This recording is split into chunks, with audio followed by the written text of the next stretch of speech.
Governance, operations, investments, compliance. These are the four pillars of risk that defined contribution plan sponsors need to stay up on.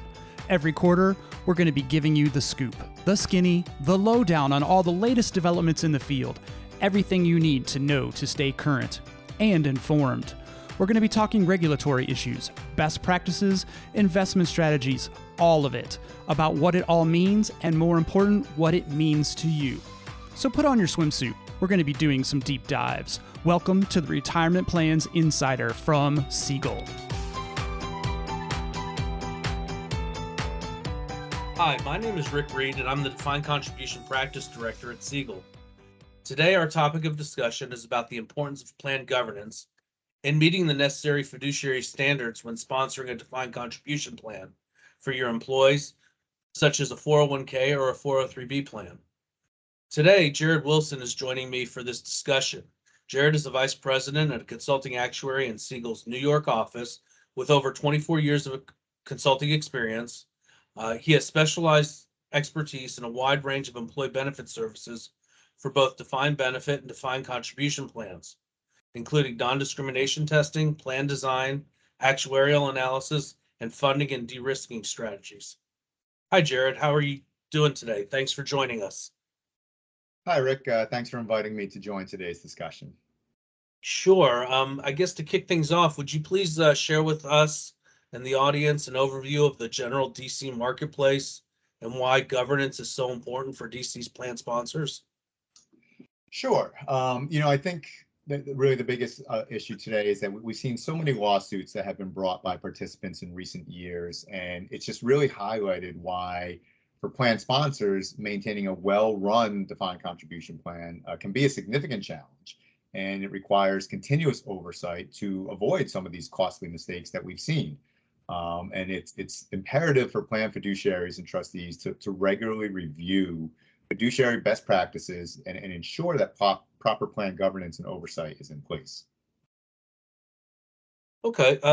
Also, can you give us an overview of maybe a sponsor's fiduciary responsibilities and why they're important? For example, like what are some of the basic standards of conduct that they must follow? So ERISA has several basic standards that are expected and in fact required of plan fiduciaries. And we tend to think of these in four separate categories. We have the prudent person rule, which states that a fiduciary must perform his or her duties with the care, skill, discretion, and diligence that a prudent person acting in a similar capacity would use. Think of the most practical, sensible, and cautious person that you know and ask yourself, what would they do in this situation? Then we have the exclusive benefit rule, which states that a fiduciary must perform his or her duties solely in the interest of the plan's participants and beneficiaries. This includes both the providing of benefits as well as the paying of any and all reasonable expenses necessary to administer the plan. In this specific capacity, you should essentially be telling yourself, I work for the participant.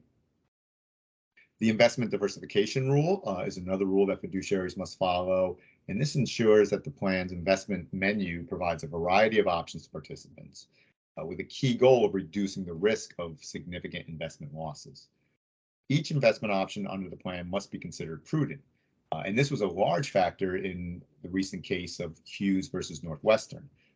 In this decision, the Supreme Court ruled that it is not acceptable to have underperforming investment options in the plan just because you also have well-performing funds.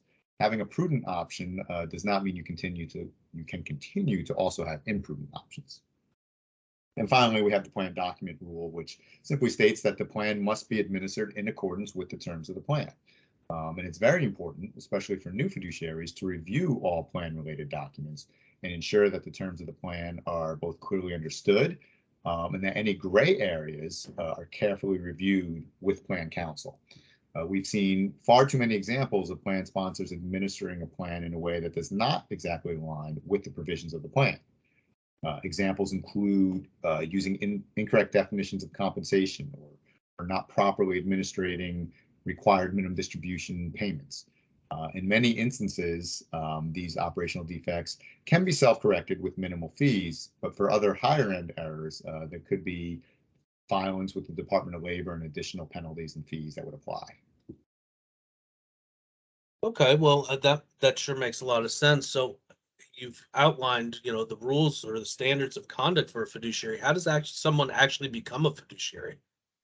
Well, that's the thing, is that it can be a lot easier than people might think, because we've seen situations over the years where an employee was considered a plan fiduciary and didn't even realize it.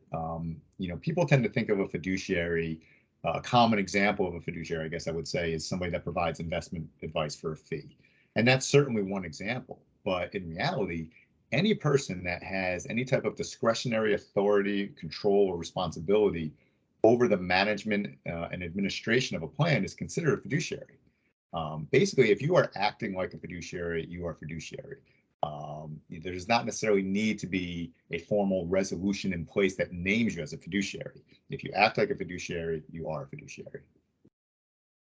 So can a fiduciary actually be held personally liable in the event of a plan defect? Yes, they can. And there are several penalties that can be assessed to an individual, some of which may be covered by the employer, but that is not always the case. And these include both monetary penalties, and for more serious infractions could also include imprisonment. We certainly don't see that very often, but I think the key takeaway is that yes, people can be held personally liable in the event of a plan defect. Well, are there some steps that an employer can do, such as with insurance protections to cover their fiduciaries to, give them a certain comfort level of their actions? Yes, there are, and certainly in most cases, any type of individual liability risk can be covered by the employer. Employers will typically protect individual fiduciaries with some sort of liability insurance. There'll be a fidelity bond in place that will protect the plan's assets, while the fiduciary liability insurance really does protect the individual. And as an example, a fidelity bond will generally cover up to 10% of the plan's assets, up to a cap, which may be $500,000 in some cases, or even $1 million in some other situations.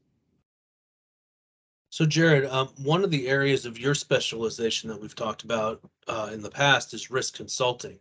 Can you also share with us your views of risk consulting and how proper plan governance can help mitigate risk with defined contribution plans?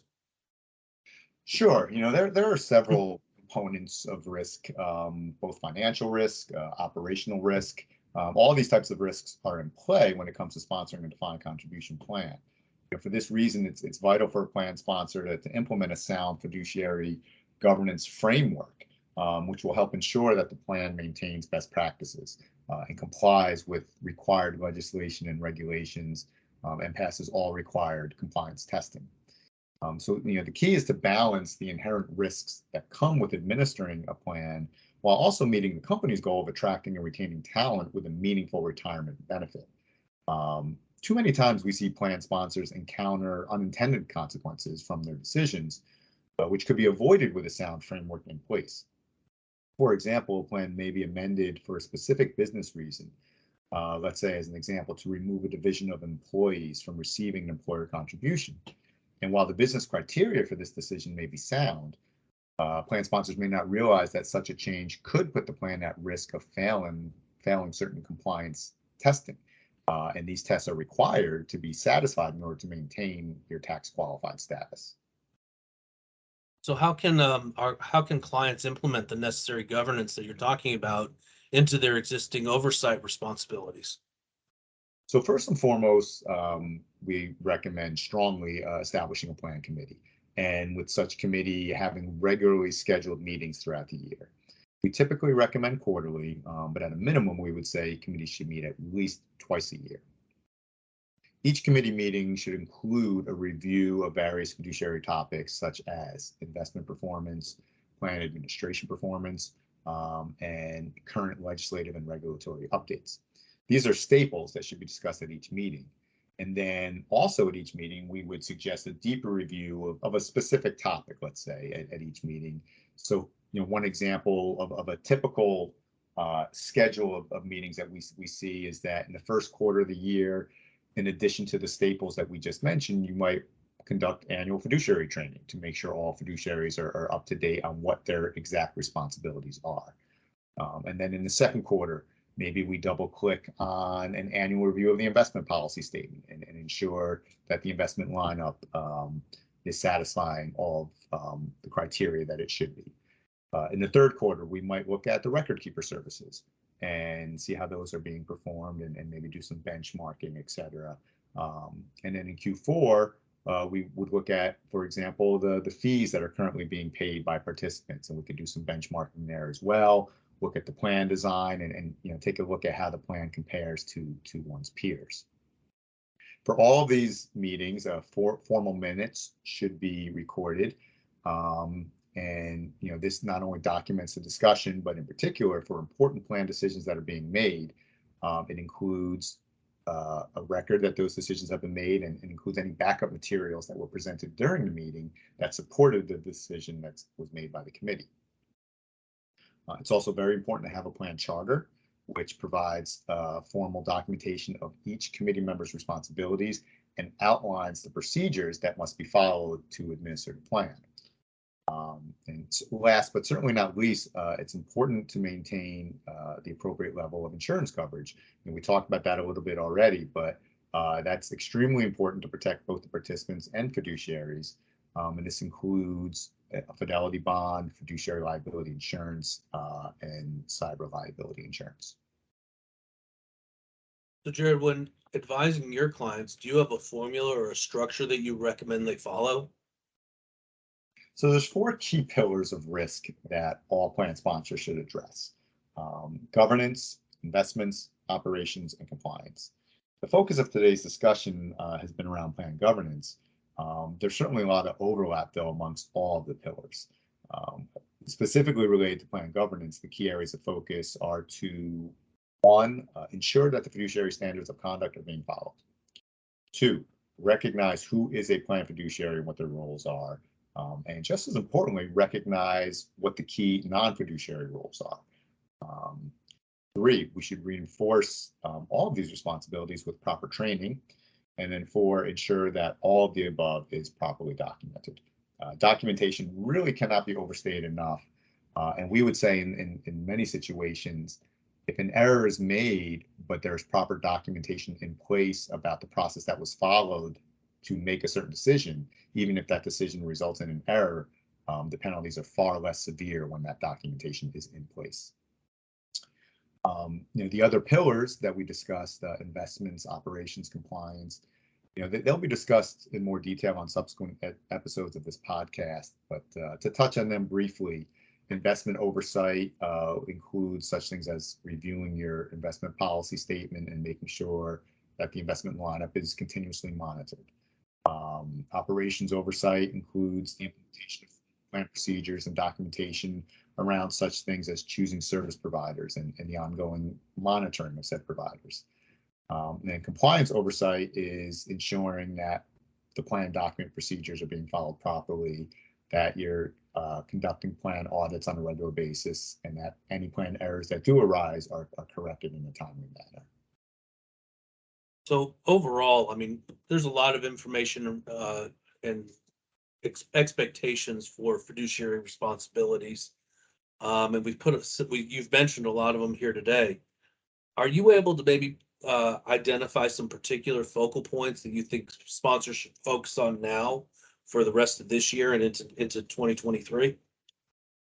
So, nowadays, financial wellness is an extremely hot topic today. And for many organizations, this new generation of workforce is constantly looking for items that from their employer beyond simply receiving their base compensation, which of course is always a high priority.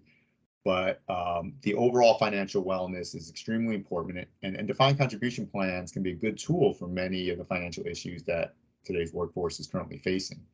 And so with that, in addition to monitoring your fiduciary responsibilities, we think it's also important that you look at your plan overall as part of the total rewards package that you're providing to your employees and making sure you're satisfying the needs of your employees. And any plan decision that's being made that directly impacts the participants, we can't overstate enough how important the proper communication is to provide to employees to document that decision and to make sure the message is delivered clearly and also, to drive engagement with the employee. We've seen more personalized communications go a long way in accomplishing this goal. Well, Jared, thanks again for your time and expertise today. Today's discussion has been very helpful, and hopefully members of our audience have learned some key concepts for retirement plan oversight. You've shared some excellent viewpoints, examples, and suggestions to help plan sponsors implement a sound governance framework to mitigate plan risks and avoid potential lawsuits.